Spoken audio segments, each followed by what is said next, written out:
tongue is Dovahkiin, Dragonborn.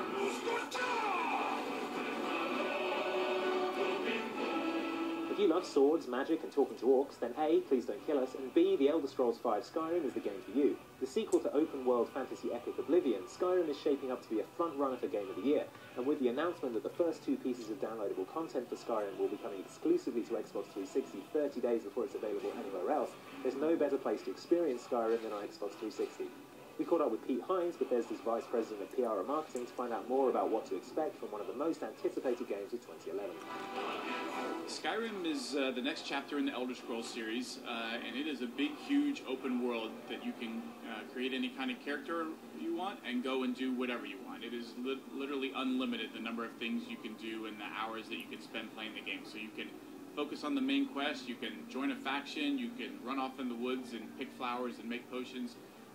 It's entirely up to you, and you don't have to have played any of the Elder Scrolls games to play this. There's no backstory that you're missing. Each game stands on its own, so it's a great game whether you're a big fan of the series or just getting into it. It's easily as big as Oblivion, but it actually has way more content in a similar space than Oblivion did. So, you know, if you're looking for just freeform exploration to find cool stuff, if you're looking for, you know, a ton of varied quests to do, factions to join, a really cool main quest, lots of stuff to fight, like, no matter what direction you head in Skyrim, you're going to find cool stuff to find and do. One of our goals was to remove as many decisions as possible from the very beginning of the game, where you don't really have a clue, like, what the implications of those are an hour or 2 hours later. So all you do is pick what kind of race you want to play, which has, you know, there's usually a racial power, or there is a racial power associated with all of the races, and maybe a head start in certain skills that those races tend to be better at. But beyond that, you've made no other choices that will forever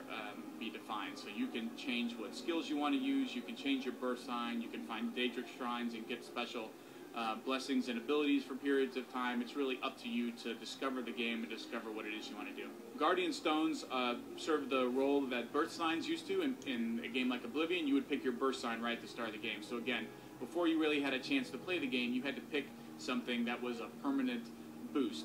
Now they're assigned through stones that you find through the world. So as you explore, you'll find different birthstones. You can decide that's the one I want to have. If you change your mind later and want a different one, you can change. You can only have one at a time, but you can go back and forth and switch which ones you have active at any time as you play through the game and as you may change what kind of things you want to do. We now have sort of, rather than sort of deciding you're either casting magic or you're using weapons, now everything is assigned to either your right or left hand, and based on what it is determines how you use it. So if you want to put a sword in one hand and a spell in the other, you can. If you want to have a spell in each hand and have it be the same spell or different spell, you can. You can use torches to block with. You can, you can go with this standard sword and shield or a two-handed weapon. So it really allows a lot more diversity in terms of how people want to play.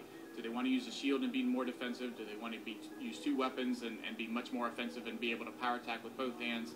It offers a lot more flexibility. If you would just rather go into a store and buy your armor and weapons off of the rack, or have somebody, enchant weapons and you just buy that and do it, that's great. But if you're into any of those things, you can find ingredients and make your own potions. You can find all kinds of food items and use special cook fires that are around the world to make different recipes that'll tell you here's all the ingredients you need. And those recipes will provide cooked foods that provide way more benefit than the raw ingredients. You can enchant items, you can disenchant items if you find magical stuff and want to learn their effects to put onto something else. Like, as you said, it gets pretty crazy robust, but it's really like, how much does a player want to get into it? If you want to mine ore and smith your own stuff, you can.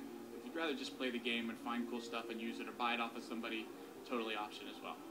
Anytime that, we make a game, whether it's Oblivion, whether it's Fallout 3, we learn a lot about the way people play the game, the way that we build the game, how we provide content to them, how we provide information to them. So, whether it's the fact that we've completely overhauled our UI approach and how you mess with your inventory and stuff and making that much more accessible and easy, whether it's the way we shape quests, some of the Radiant Story stuff that we're doing in Skyrim, where we're kind of dynamically changing a quest based on who you are, what you've done, who you know. I think all of those things are the result of games that we've made and improvements that we're trying to make and kind of pushing the boundaries of role-playing games.